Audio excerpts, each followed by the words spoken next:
Hi friends, welcome to யாஷிகர்.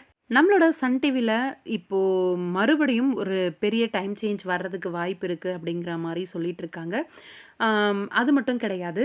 Afternoon ஸ்லாட்ல இருக்கிற ஒரு serial prime டைம்க்கு மூவ் ஆக போகுது அப்படிங்கிற மாரியான ஒரு தகவலும் வந்திருக்கு.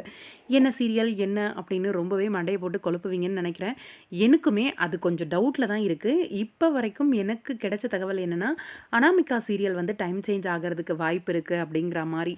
நெறைய பேர் வந்து ரெக்வெஸ்ட் வச்சிருக்காங்க. அனாமிகா சீரியல் வந்து பிரைம் டைம் டெலிகாஸ்ட் ஆகணும். ஏன்னா ரொம்பவே நல்லா இருக்கு. நல்ல ஒரு சூப்பரான ஒரு ஸ்டோரியோடவும் இருக்கு. அந்த சீரியல் வந்து பிரைம் டைம் டெலிகாஸ்ட் ஆச்சுன்னா நல்லாயிருக்கும் அப்படிங்கிற மாரி ரிக்வெஸ்ட் வச்சுட்ருக்காங்க.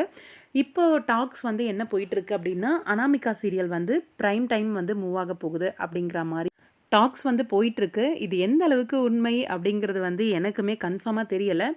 நானுமே உங்கள மாரி ஆர்வமா வெயிட் பண்ணிட்டு தான் இருக்கேன். எனக்கு தெரிஞ்சு பிரைம் டைம் வந்து ஒரு சீரியல் மூவ் ஆக போகுது ஆஃப்டர்நூன் ஸ்லாட்ல இருந்து அப்படின்னு சொல்லியிருக்காங்க.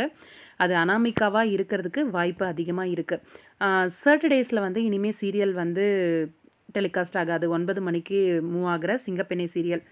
இது என்னோட கெஸ் தான். சாட்டர்டே அண்ட் சண்டே 2 நாள் வந்து அனாமிகா போடுறதுக்கு வாய்ப்பு இருக்கு.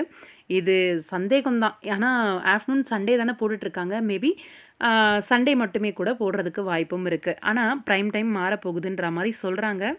அஃபிஷியல் அப்டேட் வராத வரைக்கும் எல்லாமே வந்து உண்மையான நியூஸா எடுத்துக்க முடியாது. இது இப்போதைக்கு ஒரு சின்ன அப்டேட்டா வச்சுக்கோங்க.